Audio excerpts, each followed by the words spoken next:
Me friends and ఫ్యామిలీతో సరదాగా బయటకు వెళ్ళటానికి కారు లేదా అయితే వెంటనే ఈ నెంబర్కి కాల్ చేయండి. నమస్తే రమగారు. నమస్తే జయ. రమగారు, విక్రమ బేతాళ కథ ఒకటి చెప్తారా? పట్టువదలని విక్రమార్కుడు వెనక్కి శ్మశానంలోకి నడిచాడు. చెట్టెక్కాడు, కళేబరాన్ని భుజం మీద వేసుకున్నాడు. దిగి నడుస్తుంటే కళేబరాన్ని ఆశ్రయించుకుని ఉన్న భేతాళుడు కథ చెప్పడం మొదలుపెట్టాడు. మార్గాయాసం తెలియకుండా ఒక కథ చెప్తానన్నాడు. ఏం చెప్పాడట? పూర్వం కౌశాంబి నగరంలో జయనందుడు అని ఒక చాలా పెద్ద వ్యాపారస్తుడు ఉండేవాడట. సంతానం ఉన్నారు, కూతురుంది, 5-4 మగ పిల్లలు ఉన్నారు. బాగా వ్యాపారం చాలా విస్తరించి ఉంది. కౌశాంబిలో చాలా పేరెన్నిక కలిగిన వాడు. అయితే ఇంత పెద్ద పెద్ద కుటుంబాలు ఉన్నప్పుడు వీళ్ళకి పనివాళ్ళు వీళ్ళు ఉన్నట్టుగానే ఆశ్రితులు, వేరాల అబ్బాయిలు ఇలాంటి వాళ్ళు చాలామంది ఉంటారు. చుట్టాలు పక్కాలు 3-4 కుటుంబాలను వీళ్ళే పోషిస్తారు. ఏదో ఆ పని ఈ పని సహాయం చేస్తారు. మనం సినిమాల్లో కూడా చూస్తాం. ప్రతి ఫ్యామిలీలోనూ 2-3 వేరే ఫ్యామిలీలు ఇన్వాల్వ్ అయ్యి ఉంటారు.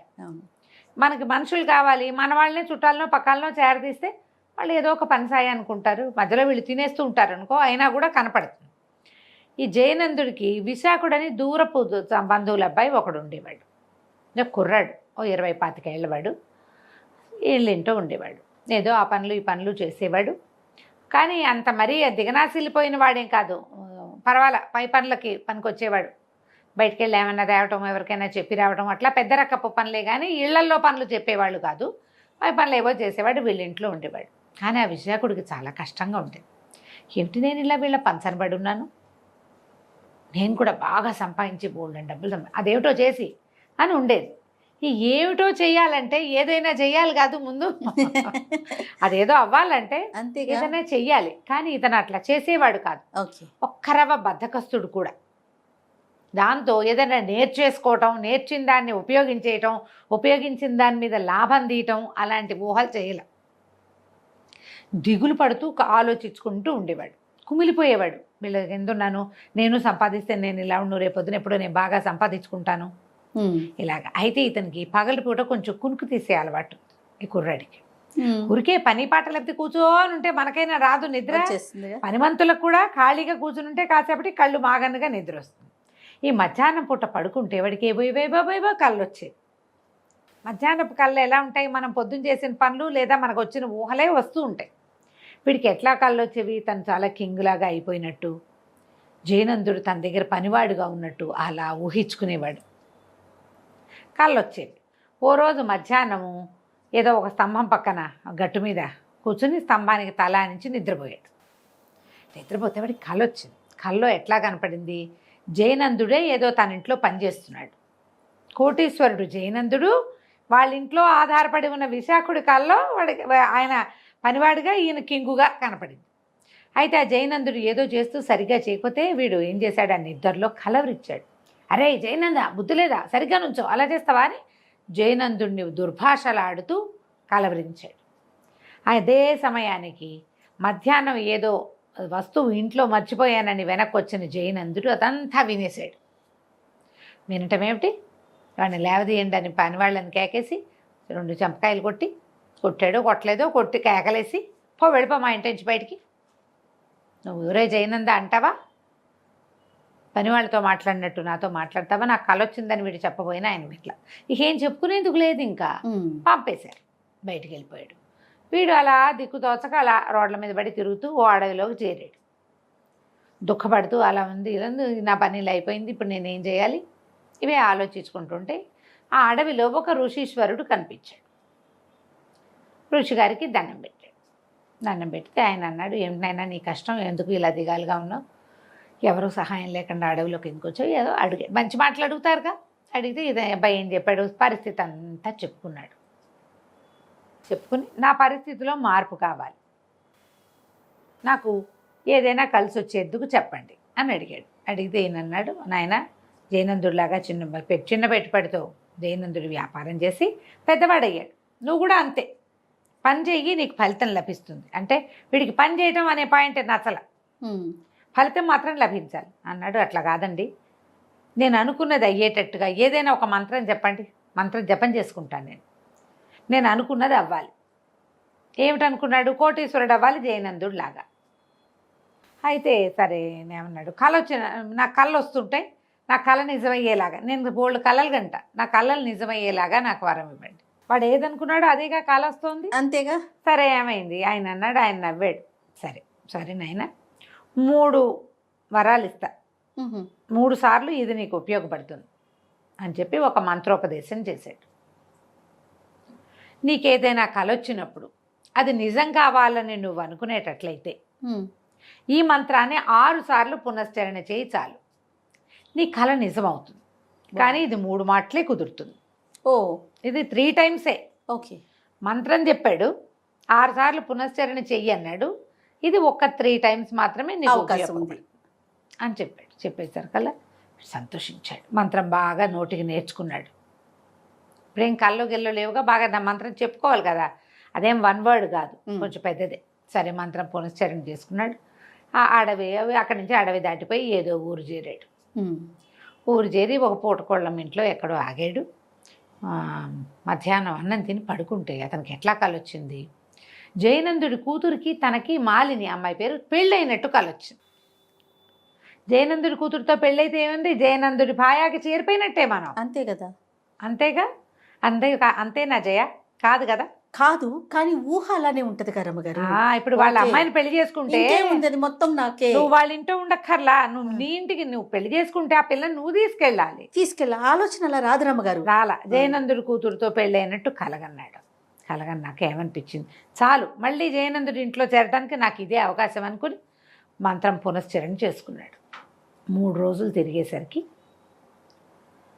జయనందుడు మేళ తాళాలతోటి కొంతమంది పరివారంతో వీడిని వెతుక్కుంటూ అడవంతా దాటి ఈ ఊరు వచ్చేసాడు. వచ్చేసి, నాయన నన్ను క్షమించబోయి, నేను అనవసరంగా దుర్భాషలాడాను. కులదేవత కల్లోకి వచ్చి నీకే ఈ పిల్లాడికే నీ కూతుర్ని ఇవ్వాలి నువ్వని నన్ను ఆదేశించింది. నిన్ను వెతుక్కుంటూ బయలుదేరాను, నువ్వు ఇక్కడ దొరికావు, మా ఇంటికి రా, నన్ను క్షమించు, మన ఇంట్లోనే ముందు కానీ పిల్లనిచ్చి పెళ్లి చేస్తాను బాబా అని బతిమలాడాడు. కొంచెం బెట్టు చేసినా ఇతనికి అదే కదా కావాలి. అంతే. సరే వచ్చేసాడు. జయనందుడు కుర్రాన్ని చక్కగా తీసుకొచ్చి బ్రహ్మాండంగా పెళ్లి చేసాడు. పెళ్ళి అయిపోయింది. జయనందుడి కూతురు విశాలుడికి పెళ్ళామైపోయింది. ఓకే, పెళ్ళామైంది. అయింది కానీ ఈ విశాఖుడికి మర్యాద ఎక్కడి నుంచి వస్తుంది? నిన్నటి దాకా పనివాళ్లతో సమానంగా ఉన్నవాడు అయ్యేసరికల్లా ఆ ఇంట్లో పనివాళ్ళు తుస్కరించేవాళ్ళు అతన్ని. అయ్యగారు అల్లుడుగా గౌరవించేవాళ్ళు కాదు. నిన్నటి దాకా మాతో పాటేగా కలిసి తిరిగి అన్నం తిన్నాడు. అది మాకంటే హీనం వీడు, మేమైతే పనిచేసి పావలా పుచ్చుకుంటున్నాం, వీళ్ళ మీద పడి తిన్నాడు. ఈ భావాల్లో ఉండేది. 4-5 బావమరుదులు ఉన్నారు. వాళ్ళు ఈ ఆడపిల్లకి లేకలేక పెళ్లి చేస్తే తీసుకుపోయి వీడు ఎవరికో ఇచ్చాడు నాన్నని వాళ్ళకి ఈ విశాఖుడు మొహమే గిట్టేది కాదు. భావించేవాళ్ళు కాదు, అల్లుడుగా మర్యాద ఇచ్చేవాళ్ళు కాదు, భోజనానికి సహపంక్తికి పిలిచేవాళ్ళు కాదు. ఈ పరిస్థితి నచ్చటం మానేసింది. పెళ్ళం బాగానే ఉంటుంది, పెళ్లి చేసుకున్న పిల్లలు బాగానే ఉంటారు, ఈ విశాఖుడు చూడడానికి బాగానే ఉంటాడు. అమ్మాయికి ఏదో కాస్త కష్టం తోచినా మిగిలిన వ్యవహారాల్లో అది ఊరుకునేది. ఇతను బాగా బాధపడేవాడు. అయితే ఏమైంది, ఒకసారి మామగారికి చెప్పాడు. ఈ మామగారికి చెప్పిన రోజు రాత్రి అతనికి కల వచ్చింది ఒకటి, ఒక మంచి కళ. ఏమిటది, తను మామగారి కంటే పెద్ద కోటీశ్వరుడు అయిపోయినట్టు, తను కోట్లు గడిస్తున్నట్టు కల వచ్చింది. మర్నాడు ఈ బావమరుదుల దగ్గర తిరస్కారాన్ని పొందాడు అతను. మామగారికి చెప్పాడు, నేను ఇక్కడ ఉండనండి, వీళ్ళందరూ నాతో సరిగ్గా ఉండట్లేదు, నేను పని పాట లేకుండా మీ ఇంట్లో కూర్చొని తింటున్నానని అనుకుంటున్నారు, నాకు ఇంకో దారి ఏదైనా కావాలి, సలహా చెప్పమంటే మామగారు అన్నాడు, దానిదేముందో నేను పెట్టుబడి పెడతాను, నువ్వు వేరే వ్యాపారం పెట్టుకో, మనం వ్యాపారస్తులం, నువ్వు వ్యాపారస్తుల కుటుంబంలో వాడివే, అమ్మాయిని తీసుకుని వెళ్ళి విడిగా ఉందు కానీ చక్కగా వ్యాపారం చేసుకొని నీ వ్యాపారం అని చెప్పి ఆనాటికి 3వ రోజు రాత్రికి ఇంత ధనమని దయనందుడికి మన విశాఖుడు పేరు మీద పెట్టి కొట్టుకొని పెట్టి ఇల్లు వాకిలి అన్నీ అరేంజ్ చేసి పిల్లల నుంచి కాపురాన్ని పంపించేసి వ్యాపారం మొదలుపెట్టించేశారు. వారం తిరిగేసరికి వ్యాపారం పుంజుకుంది. వారం తిరిగి వ్యాపారం సెట్ అయింది. ఇక అక్కడి నుంచి 3-6 నెలల లోపల వ్యాపారం చిలవలు పలవలుగా వృద్ధి అయిపోయింది. ఎంత సంపాదించేశాడో. సో కళలో వచ్చినట్టుగానే మరి పునశ్చరణ చేశాడు. అయితే ఏమైంది, ఆ సందర్భంలో ఇతను భార్యకి చెప్పాడు, నాకు ఒక కళ వచ్చింది, నేను మీ నాన్నకంటే కోటేశ్వరుని అయిపోయినట్టు అని చెప్పాడు. చెప్పేసరికల్లా అమ్మాయి ఏమంది, అంత సులువా, మా నాన్న ఎంత కష్టపడ్డాడు, ఇల్లనక వాకిలనక రాత్రనక పగలనక చిన్న వ్యాపారం నుంచి ఎంత కష్టపడి ఇంత పని చేశాడు, అంత సులువా మీకు ఒళ్ళొంగదు అని అన్నది.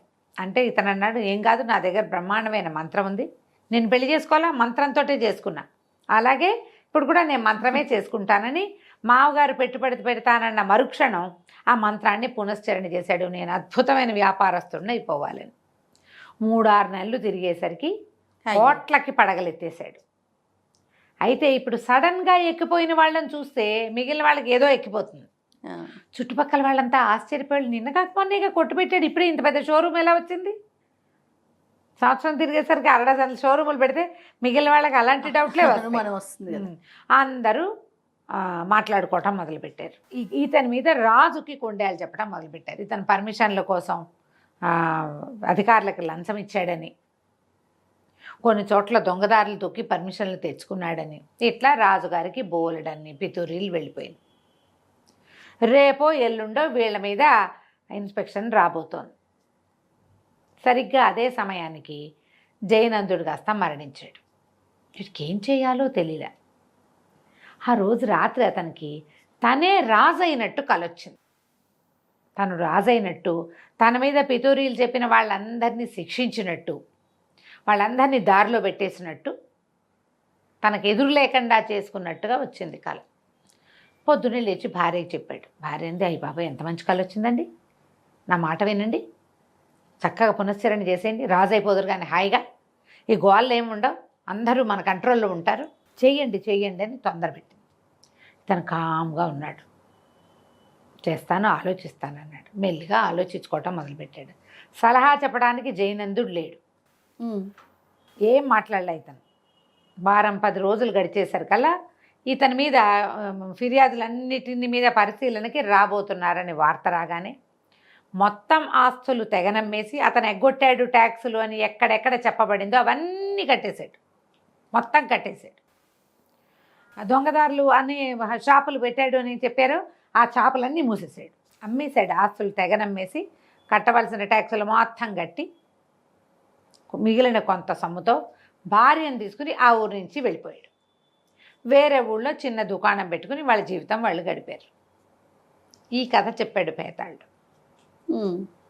ఎందుకు ఈ విశాఖుడు రాజు అవ్వలేదు? వాడికి 3వ అవకాశం ఉంది. ఋషి ఏం చెప్పాడు? 3 times ఉంది అన్నాడు. ఫస్ట్ టైం మాలిని పెళ్లి చేసుకోవడానికి వాడుకున్నాడు, 2వసారి కోటీశ్వరుడు అవ్వడానికి వాడుకున్నాడు, 3వసారి రాజుగా ఎందుకు వాడుకోవాలా? అవకాశం ఉందా? ఈ ఆస్తంతా పోదుగా, ఈ రాజ్యం అంతా వాడి చేతిలో ఉంటుందా? బావమరుదులు తనని హేళన చేసి ఎకిరిచ్చిన వాళ్ళేమో తన కాలు కిందకు వస్తారా? ఏ పని వాళ్ళైతే తనని బాగా చూడకుండా అవమానించారు వాళ్ళందరినీ కంట్రోల్, అందరినీ జైల్లో బారేయచ్చు. మరి ఎందుకు చేశాడు ఇట్లా అని అడిగితే రాజు నవ్వాడు. విక్రమార్కుడు, ఎందుకు చేస్తారు ఎవరైనా ఇలాంటి పని? ఆలోచించుకున్నాడు విశాఖుడు. మాలిని పెళ్లి చేసుకోవటం అని చెప్పి కలగన్నాడు. ఆ కళ నిజం చేసుకున్నాడు. ఏం సుఖపడ్డాడు? ఒక మాలిని దక్కింది తప్ప గౌరవం దక్కింది అతనికి? కనీసం ఓ చిన్నింటి అల్లుడైన అల్లుడన్న గౌరవం ఉండేదా? అది కూడా లేదు. అల్లుడన్న గౌరవం లేదు, మర్యాద లేదు. పైగా వీడు దారైపోయేవాడు, అందలం ఎక్కాడని తుస్కరింపు, అమర్యాద సహించవలసి వచ్చింది. పెళ్లి వల్ల వచ్చే సంతోషం ఏంటమ్మా? భార్యా సౌఖ్యం ఒకటే కాదుగా, సంసార సౌఖ్యం ఒకటే కాదు, సమాజంలో గౌరవం కావాలి, అది లభించలా. 2వ కళ ఏంగన్నాడు? కోటీశ్వరుడు అయిపోవటం. కోటీశ్వరుడు అయిపోయాడు. అయిపోతే కోటీశ్వరుడు అవ్వటం వల్ల వచ్చినటువంటి చిక్కులు, ఎన్ని రకాల చిక్కులు వచ్చినాయి, ఏది సార్ట్అవుట్ చేసుకోలేకపోయాడు. 3వ కళ ఏమొచ్చింది? రాజు అయిపోతాం. రాజు అయిపోతే తనకి ఇష్టం లేని వాళ్ళందరినీ శిక్షించినట్టు వచ్చింది. అదొక్కటే నా పని రాజుకి. వ్యాపారం అంటే చూడు, వ్యాపారం అంటేనే వ్యాపారం చేయటంతో పాటు దాంట్లో వచ్చే చిక్కుల్ని అన్నిటినీ సరిచేసుకోవాలి. అడ్మినిస్ట్రేటివ్ స్కిల్ కావాలి దానికి. అవును, లేదు మనకి. ముందేమో గౌరవం సంపాదించుకోవాలా, 2వసారి తెలివి సంపాదించుకోవాలా. ఇప్పుడు 3వసారి మనం రాజు అయిపోతే ఆ రాజ్యాన్ని ఒక చెయ్యొద్దు మరి, అప్పుడు ఫెయిల్యూరేగా. ఈ మంత్రం నీ కోరిక తీరుస్తుంది కానీ ఆ కోరికని ప్రభావవంతంగా చేసుకుని సిద్ధించుకునేందుకు నీకే సహాయము చేయదు అది. రాజేముంది, తెల్లారిసరికి రాజైపోతాడు. రాజుగా ఉండడానికి కావాల్సిన తెలివి నాది ఇవ్వదు. అంతే. తెలివేది మనకి? ఒకళ్ళ ఇంట్లో పై పనులు చేసే కుర్రవాడికి ఉండవలసిన తెలివి ఉంది మనకి. రాజుగా ఉండేంత తెలివి లేదు. కనీసం వ్యాపారస్తుడి తెలివితేటలు కూడా లేవు మనకి. ఎందుకు వచ్చింది? అందుకని ఎప్పటికి బుద్ధి వచ్చింది అనమాట. అందుకని కాదు, ఇది కాదు. మనం మెల్లిగా ఒక్కో మెట్టు ఎక్కితే ఎలాగో భార్య లభించింది, మామగారి వల్ల కొంత ధనం మిగిలింది, ఆయన ఇచ్చాడుగా మొదట, అన్ని అమ్మేసిన ఏదో కొంత మిగిలిందిగా. ఇది మూలధనంగా పెట్టుకుని మన శక్తియుక్తులతో ఆచితూచి అడుగు వేస్తూ వ్యాపారంలో మెలకులు మనమే వ్యాపారం చేస్తూ మెలకులు తెలుసుకోవడం. ఓ ఇది కొన్నాం నష్టం వచ్చింది, ఇది కొన్నాం లాభం వస్తుంది, ఇక్కడ ఇలా చేయకూడదు, అవన్నీ ఎలా తెలుస్తాయి? ట్రయల్ అండ్ ఎర్రర్తో తెలుస్తాయి. అది మనమే చేద్దామని ఆలోచించుకున్నాడు. విశాఖుడికి తెలివి వచ్చింది కాబట్టి రాజు అయ్యే కళని వాడుకోలేదు అని చెప్పంగానే ఆశ్చర్యపోయాడు పోయేతాళ్ళు. ఎలాంటి చిక్కు ప్రశ్నైనా ముడి విప్పదీసేస్తావు నువ్వు, ఇది ఎవ్వరికీ అర్థం కాదు, నీకు అర్థమైంది, కానీ నువ్వు మౌనభంగం చేసావు కాబట్టి నేను పోతున్నా అని వెళ్ళిపోయాడు. మళ్ళీ రాజుగారు వెనక్కి తిరిగి నడవటం మొదలుపెట్టాడు. కథ కంచికి మనం ఇంటికి. అద్భుతమైన కథ రమ్మగారు. బాగుంది, చాలా బాగుందండి. నమస్తే. నమస్తే.